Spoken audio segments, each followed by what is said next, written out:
Torej, kako, ne vem, 3-4 načine, kako je najlažje začeti, kakšen use case imeti, kjere izzive pri sebi rešiti, da bi lahko nekdo imel v roku enega tedna kinetaro na svoji telefonski številki. Ja, greva čist na enostavne case. Zdaj, če res pogledamo, da rešujemo zgrešene klice, rečemo, da ta del vzamemo. Ok, to se lahko torej, nisi se mogel oglasiti, ali je to zdaj znotraj delovnika, izven delovnika, nima veze, ampak nisi se uspel oglasiti v 30 sekundah. Tako. In zdaj, če bi to bil mobitel, ne, je to relativno hiter setup, kar na telefonu ti nastaviš in si v bistvu ne vem, rečemo temu. Vse na stacionarnem telefonu je zelo podobno.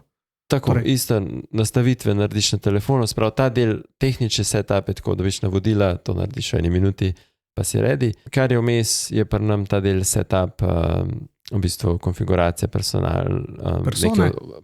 agenta, pa s tem, da se v bistvu dogovorimo, kateri so tipi ali pa podatki, so zate pomembni. Ne?